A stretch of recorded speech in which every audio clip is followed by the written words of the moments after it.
Acha bachche, starting with the name of Allah Almighty. In today's lecture we are going to continue our discussion of chapter number 3 from page number 98. In the previous video we ended up on the discussion till page number 97. हमारी 97 तक discussion हो गई है. उसका ज़रा सा overview पहले आपको दे दूं, उसके बाद हम आगे उसकी डिस्कशन को कंटिन्यू करते हैं. हमने एलोकेशन बेस पे बात की थी.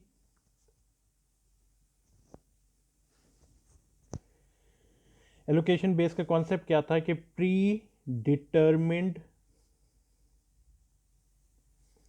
ओवरहेड रेट की जब भी हमारी बात होगी, ओवरहेड रेट यानी मैन्युफैक्चरिंग ओवरहेड, यानी फैक्ट्री के अंदर जो जो खर्चे आए, irrespective of direct labour, irrespective of direct material, यानी इन दो चीज़ों से हट के whatever the amount you face in order to perform the production activity within the factory, उसे हम क्या कहते हैं, मैन्युफैक्चरिंग ओवरहेड. और ये एक्चुअल तब ही आपको पता चलती है when you will actually produce the product, यानी आपकी एक्चुअल एक्टिविटी जब कंप्लीट होगी उसके बाद आपको एक्चुअल मैन्युफैक्चरिंग ओवरहेड आएगी. लेकिन हम कहते हैं कि सर अगर हमें क्या कहते हैं, अभी तो हमने स्टार्ट नहीं किया, हमें कैसे पता चलेगा, यानी एस्टिमेशन कैसे लगाएंगे कि व्हाट मे बी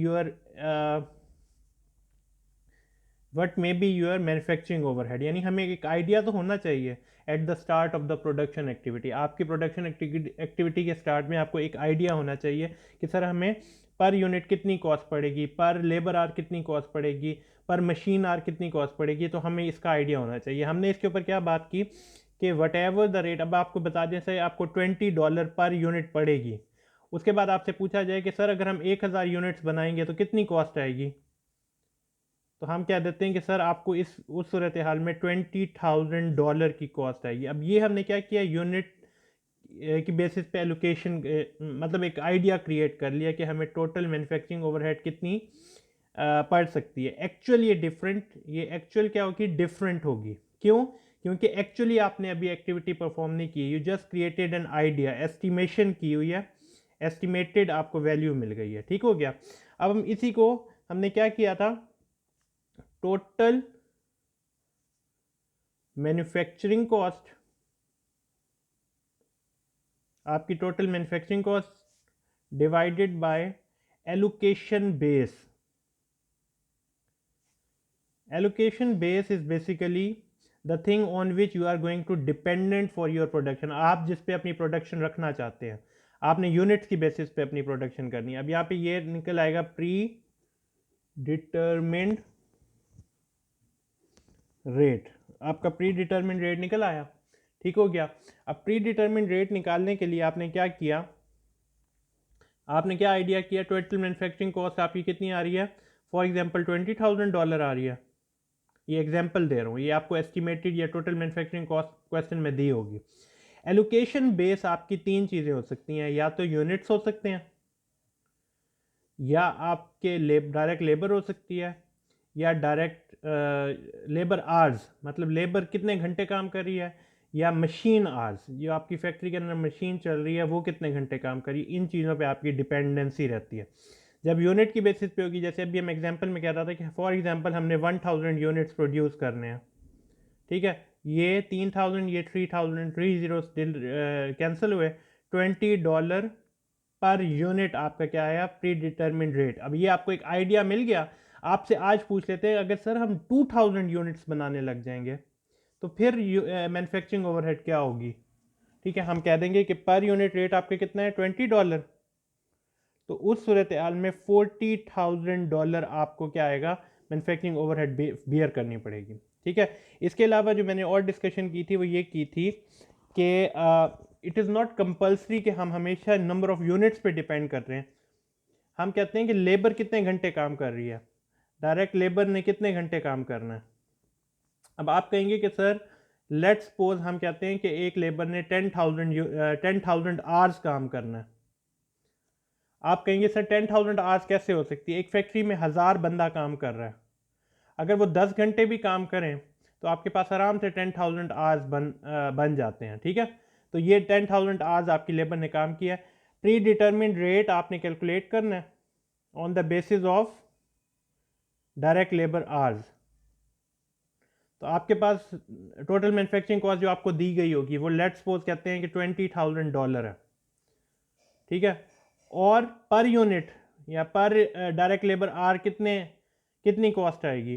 तो आपके पास 10,000 आवर्स हैं, दैट विल बी $2 पर डायरेक्ट लेबर आर। अब आपने क्या किया, आपने ये जो बेस है ना, ये बेस इसे चेंज कर दी। पहले में हम किसके ऊपर बेस कर रहे थे? यूनिट्स के ऊपर। अब हम किसके ऊपर बेस कर रहे हैं? डायरेक्ट लेबर आवर्स के ऊपर डिपेंड कर रहे हैं। ठीक हो गया। इसके बाद हम तीसरी बेस के ऊपर क्या कर सकते हैं? Machine our. मतलब हमें नहीं कंफर्म कि लेबर उतना काम करती है या नहीं, हमें ये पता है कि हमारी मशीन इतने घंटे काम करती है, एक महीने में, एक साल में, जो भी हो। ठीक है, आपने प्री डिटर्मिन रेट कैलकुलेट करना है on the basis of machine hours. आपने लेट्स सपोज 5,000 मशीन आवर्स आपकी मशीन ने काम करना है। आपसे कहते हैं pre determine rate on the basis of machine hours, तो आपका निकालने के लिए, पर यूनिट रेट निकालने के लिए $20,000 आपका क्या आ गया? Total manufacturing cost machine hours कितने आ गए? 5,000। तो यहाँ पे आपके पास कितने बन गए? नियर अबाउट $4 पर मशीन आवर, हर घंटे। अब आपसे पूछा जाए कि आपकी सर मैन्युफैक्चरिंग ओवरहेड कितनी होगी? Estimated manufacturing overhead, estimated manufacturing overhead कितना होगा? आप कहेंगे कि सर हमारी जो मशीन है ना, वो अगले साल 10,000 घंटे काम करेगी, 10,000 आवर्स, और उस बेसिस पे हमने क्या निकाला है? Manufacturing overhead. तो आपको पता चलेगा प्री डिटर्मिन रेट कितना है? $4 का। तो आप कहेंगे कि सर $40,000 हमारी प्री डिटर्मिन रेट आएगा।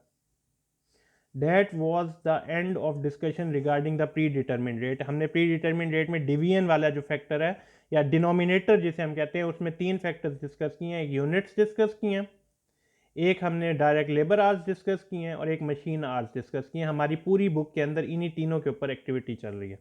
इसके बाद हमारी जो अकाउंटिंग एक्टिविटी है वो स्टार्ट होती है, किसी भी प्रोडक्ट के हवाले से, या लेबर के हवाले से, या मैन्युफैक्चरिंग ओवरहेड के हवाले से। उस एक्टिविटी को समझने के लिए एक छोटा सा आइडिया आपने अपने दिमाग में बनाना है कि जब जब हमारी ऑर्गेनाइजेशन के अंदर कोई मटेरियल आता है, पहले तो मटेरियल की बात कर लेते हैं, तो उसे आपने 3 जगहों पे कंसीडर करना है। पहली जगह है गोडाउन, या जिसे हम उर्दू में गोदाम कहते हैं, या स्टोर रूम कह लें आप इसे। फिर आपका लेबर रूम, या वर्किंग रूम, जहां से आपने गोडाउन से उठा के या स्टोर से उठा के उस पर वर्किंग स्टार्ट कर देते हैं। और फिर आपका एंड में क्या आता है? वेयर हाउस, जिसमें आप अपनी फिनिश गुड्स को रखते हैं। ठीक हो गया। ये आपने अपनी 3 आइडियाज बना लिए कि सर 3 रूम्स हैं। पहले में आपने मटेरियल ला के रख लेते हैं, दूसरे के अंदर आप उस पर एक्टिविटी वर्किंग स्टार्ट कर देते हैं, और तीसरे के अंदर आप क्या करते हैं? आप वेयर हाउस के ऊपर, यानी अपना वेयर हाउस के अंदर फिनिश गुड्स रखते हैं जब वो मैन्युफैक्चर हो चुकी होती हैं। तीनों के अंदर एसेट्स का जो गैप प्रिंसिपल है ना, वो फॉलो होता है विद डिफरेंट नेम। अब वो कैसे है, ये छोटी सी बात जरा समझें। जब आपका रॉ मटेरियल इंक्रीज होता है ना, तो वो डेबिट साइड पे चला जाता है। यानी हमने स्टोर रूम के अंदर मटेरियल ऐड कर दिया, उसके अंदर स्टोर रूम के अंदर मटेरियल जाके रख दिया, रॉ मटेरियल डेबिट। जब हम उसमें से रॉ मटेरियल एस्केप करवाते हैं, निकलवा लेते हैं,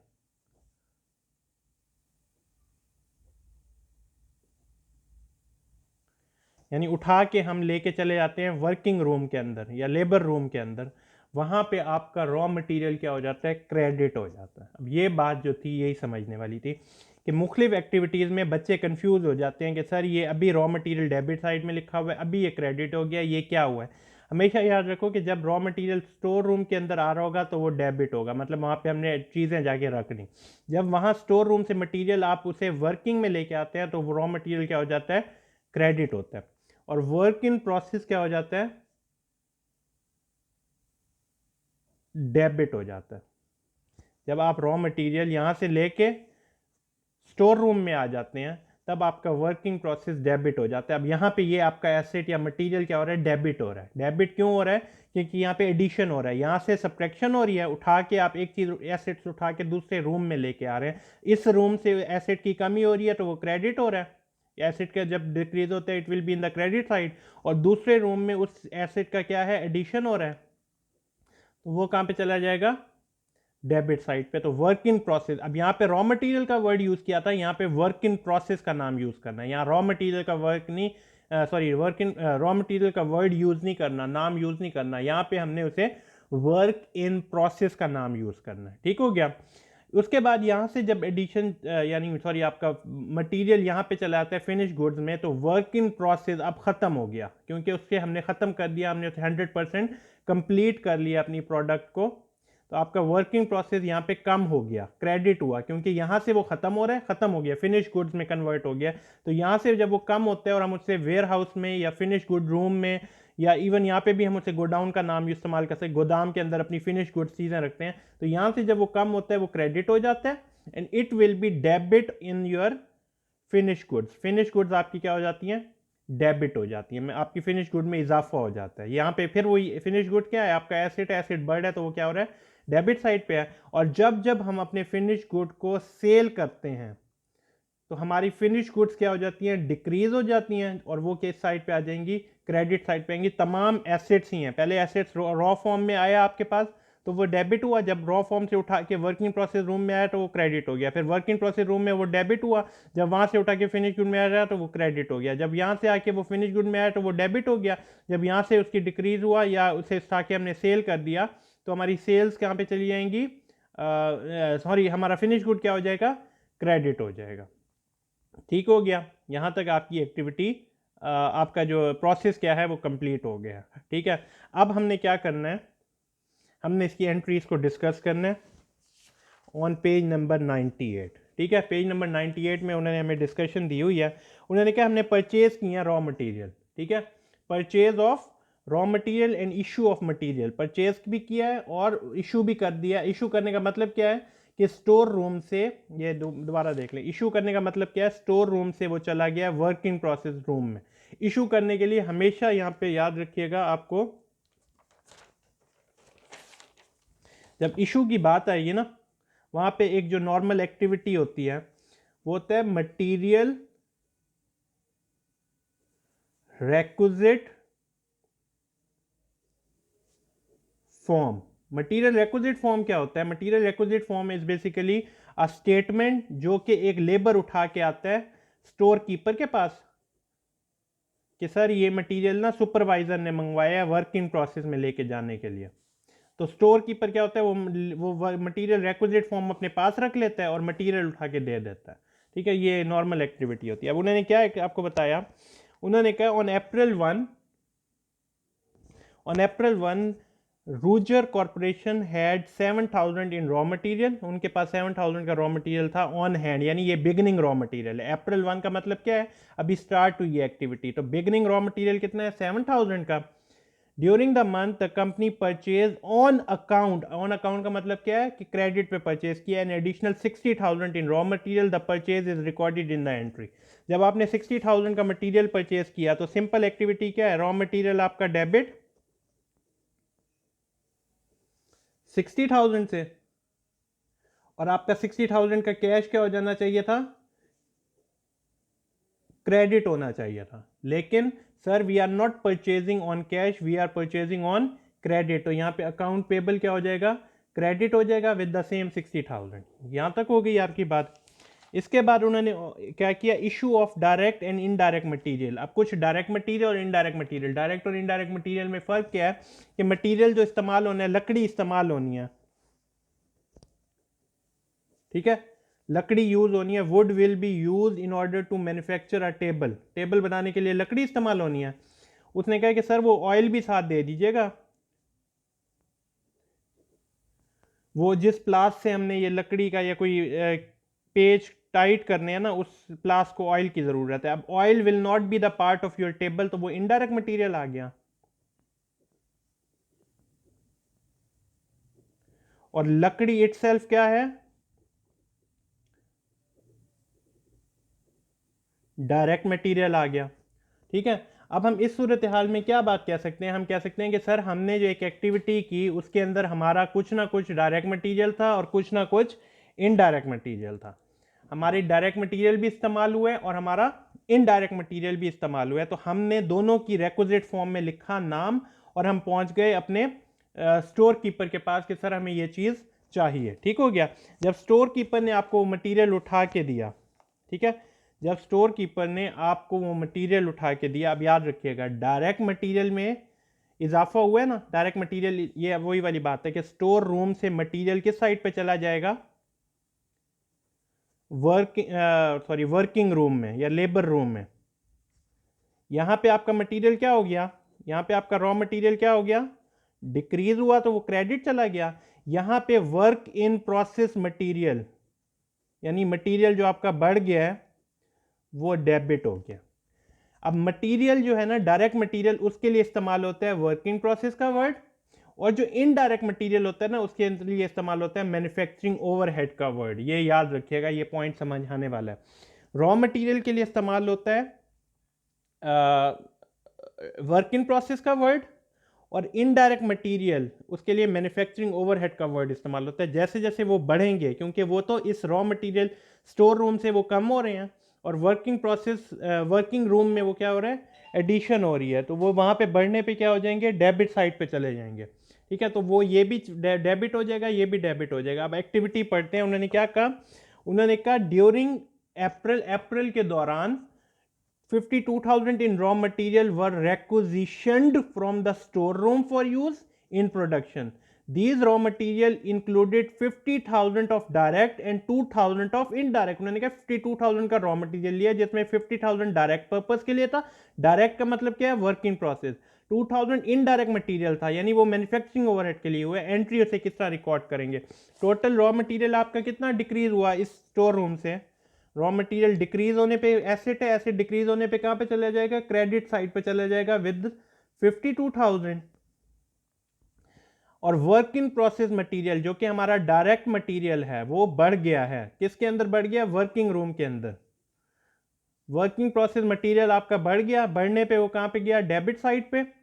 कहां पे, आपके वर्किंग प्रोसेस रूम में। और कितने अमाउंट से, 50,000 के साथ। और 2,000 का इनडायरेक्ट था, तो 2,000 के साथ लिए हम क्या करेंगे, मैन्युफैक्चरिंग ओवरहेड, जिसके लिए ब्रैकेट में आपके लिए इनडायरेक्ट मटेरियल लिख रहा हूं। ये आपने पेपर में नहीं लिखना, आपको समझाने के लिए सिर्फ लिख रहा हूं कि इनडायरेक्ट मटेरियल के लिए मैन्युफैक्चरिंग ओवरहेड का वर्ड आता है, डायरेक्ट मटेरियल के लिए वर्किंग प्रोसेस मटेरियल का वर्ड आता है। तो वो डेबिट साइड पे क्या हुआ, 2,000 के साथ डेबिट हो गया। ये हमारी एक्टिविटी हो गई। अच्छा, इसके बाद हमारी क्या एक्टिविटी हुई, लेबर कॉस्ट के ऊपर, कि हमारे लिए लेबर ने काम किया।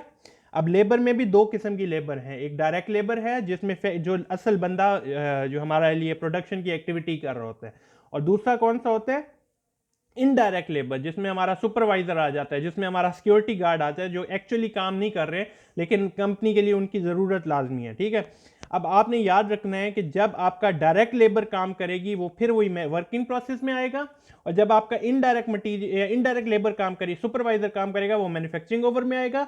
और अक्सर यही होता है कि जब हम कैलकुलेशन कर रहे होते हैं उस वक्त हम कैश की फॉर्म में उन्हें फॉरन सैलरी नहीं दे लेते, हम उसका आइडिया क्रिएट करते हैं। तो salaries and wages payable, payable मतलब यू हैव द एक्टिविटी, यानी आपकी जो लाइबिलिटीज हैं वो इंक्रीज हो रही हैं। Whenever your liabilities will increase, it will be in the credit side. तो यहां तक हमारी एक्टिविटी हुई। अब हम यहां पे पढ़ते हैं, इन अप्रैल 60,000 वर recorded for direct labour and 15,000 for indirect labour. तो हमने 60,000 के डायरेक्ट लेबर देने और 15,000 का इनडायरेक्ट लेबर है, तो एंट्री पास करके दे दें हमें। तो हमने कहा कि जो हमारी डायरेक्ट लेबर है उसके लिए क्या इस्तेमाल होगा, वर्किंग प्रोसेस लेबर। उसके लिए मैं ये ब्रैकेट में आपको लिख रहा हूं ताकि आपको आइडिया हो जाए, बाद में आपने पेपर में नहीं लिखनी। डायरेक्ट लेबर आपके लिए आ गई 60,000 की। जब आपकी लेबर बढ़ी तो वो डेबिट साइड पे आ गई। फिर उसके बाद वर्क, ये आपका मैन्युफैक्चरिंग ओवरहेड बढ़ा,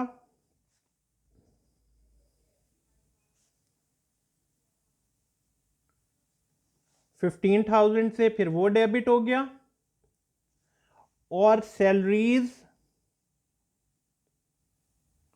एंड वेजेस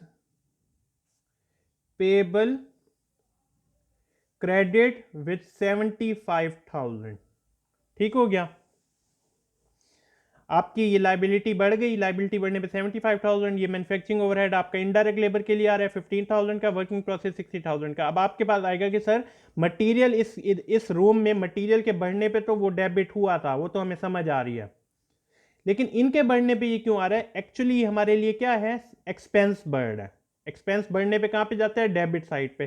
चाहे हम डायरेक्ट लेबर को दे रहे हैं, चाहे हम इनडायरेक्ट लेबर को दे रहे हैं, हमारी मैन्युफैक्चरिंग एक्टिविटी में ये हमारा एडिशनल एक्सपेंस हो रहा है। एक्सपेंस के बढ़ने पे कहाँ पे जाता है? वो डेबिट साइड पे। एक्सपेंस के बढ़ने पे वो डेबिट साइड पे, इसलिए ये दोनों चीजें डेबिट पे, और लाइबिलिटी बढ़ने पे वो क्रेडिट साइड पे आ गया। उसके बाद उन्होंने हमें कुछ और बताया है कि आपके यूटिलिटी पे किया 21,000 से, रेंट ऑन फैक्ट्री इक्विपमेंट पे किया 16,000 से, मिसलिनियस फैक्ट्री ओवरहेड आपने 3,000, आपकी टोटल मैन्युफैक्चरिंग ओवरहेड के ऊपर जो खर्चा आया वो आ रहा है 40,000 का। वो कहते हैं उसकी एंट्री पास करके दें। क्या हमने फॉरेन रेंट पे कर दिया? क्या हमने यूटिलिटी पे कर दी है? क्या हमने मिसलिनियस, अगर तो पे कर देने का कह देना कि we have paid all these expenses, ये जो आपको नजर आ रही है कि यूटिलिटीज भी पे कर दी हैं, रेंट भी पे कर दी है, मिसलिनियस फैक्ट्री एक्सपेंसेस पे कर दिए, तब that will be the decrease of cash, आपको कैश पे करना होगा। लेकिन क्योंकि अभी हम कैश पे नहीं कर रहे, हम सिर्फ एक आइडिया क्रिएट कर रहे हैं, तो हम मैन्युफैक्चरिंग ओवरहेड वही दोबारा आपके एक्सपेंसेस दोबारा बढ़ रहे हैं, बढ़ने पे वो कहाँ पे जाएंगे? डेबिट साइड पे विद द अमाउंट ऑफ $40,000, और अकाउंट पेबल क्या हो जाएगा? क्रेडिट विद 40,000, क्योंकि आपकी लाइबिलिटीज क्या हो गई हैं? बढ़ गई हैं। ठीक हो गया। इसके बाद देखें, in addition assume that during April Roger corporation recognize 13,000 in accrued property taxes and 7,000 in prepaid insurance expired on factory building and equipment. उन्होंने कहा दो खर्चे हमने किए हैं, एक तो हमने फैक्ट्री के लिए क्या लिए, प्रॉपर्टी के ऊपर हमने 13,000 का अक्रूड प्रॉपर्टी इनकर्ड हमने टैक्सेस पे किए, और प्रीपेड इंश्योरेंस आपके पास एक्सपायर्ड, यानी आपकी प्रीपेड इंश्योरेंस क्या होता है? एसेट होता है। एक्सपायर का मतलब क्या है? आपके एसेट में कमी हो रही है। एसेट के कम होने पे कहां पे जाता है? क्रेडिट साइड पे। तो 13,000 की आपने टैक्सेस पे किए, 7,000 की आपकी प्रीपेड इंश्योरेंस में कमी आई है, तो कहते हैं इसकी एंट्री पास करके दें। दोनों चीजें फैक्ट्री से रिलेटेड है, तो दोनों चीजों पे आपकी मैन्युफैक्चरिंग ओवरहेड, वही फैक्ट्री के एक्सपेंसेस क्या हो रहे हैं? बढ़ रहे हैं 13,000 के साथ, और फिर मैन्युफैक्चरिंग ओवरहेड 7,000 के साथ। अब आप चाहो इन्हें प्लस करके एक ही बार लिख दो, वैसे एक ही बार लिखना चाहिए। आपका 20,000 ये आ गया डेबिट साइड पे, रेंट और सॉरी टैक्स पेबल क्रेडिट